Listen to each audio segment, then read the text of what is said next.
Assalamualaikum and selamat sejahtera everyone. My name is Nurhan Sofia binti Al-Fatah and today I would like to share with you guys the buddy system. So, let's go. So, before we start, we are going to know about the memory management. So, what is the memory management? Memory management is the functionality of an operating system which handles or manages primary memory and move processes back and forth between memory and disk during execution. Memory management keeps track of each and every memory location, regardless of either it is allocated to some process or it is free.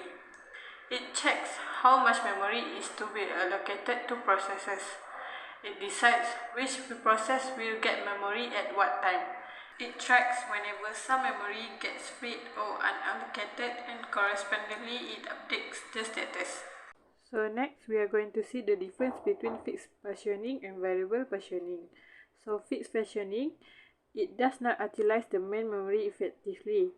For variable, it utilizes the main memory effectively. For fixed, it's more easier to implement, but for variable, it is less easier to implement.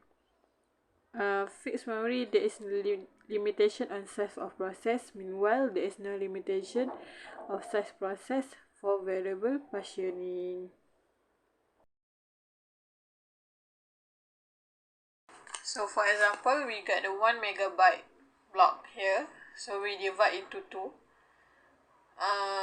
First of all, it requires 100k, and always remember, it always start from the left. So we divide into 2, we got 512k. So for the 512k, we divide into 2 more, which is 256k. And we can divide into 2, which is it can be 128k. So for the for first, A is equal 128k. Next, it requests 40k. For next, we can see here 128k is not enough for 240. So we move to the next. So it enough to 440k. So we got B here. Next, we request 64k. As we can see here, we got a block here, 128k. We can divide into 2, so which is it can be 64k. C is 64k. Next is 256k. Like I say, we start from the left. We got a block here, but it's not enough for D. So we move to the next. We got here 256k.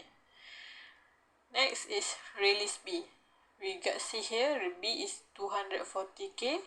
So we release B is equal to 256k. Next, release A. A is 128k. Then request 75k. Like I say, we start from the left. So E is equal 125k.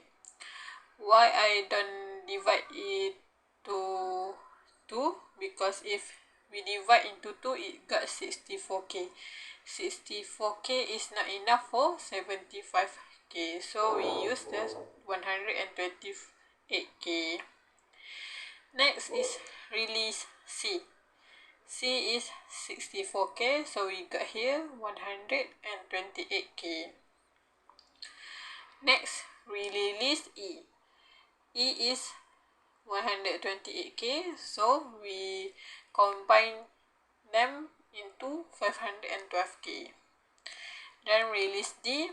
We release D. We got into the original block, which is 1 megabyte block.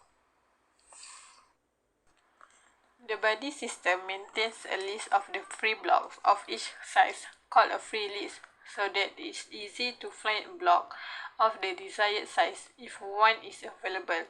If no blocks of the request size is available, allocate search for the first non-empty list for blocks of at least the size request. In either case, a block is removed from the free list. For example, we can see here, suppose the size of the memory segment is initially 256 kilobits and the kernel requests 25 kilobits of memory. So, we are going to divide by 2. The segment is initially divided by 2 by this, let's say A1 and A2.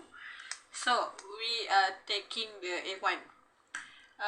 Each of the size of A1 is 128 kilobits in size. So, one of these bodies is further divided into 264 kilobits bodies, which is B1 and B2.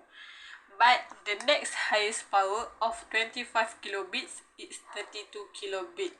So, the B1 or B2 is further divided into 2 is equal to 32 kilobit bodies. So, we take the B1, so we divide into 2. It equal to C1 and C2. And finally, one of these bodies is used to specify the 25 kilobit request. The split block can only be merged with its unique body block. Then we form the large block where they were split from. So that's all from me. See you next time. Thank you.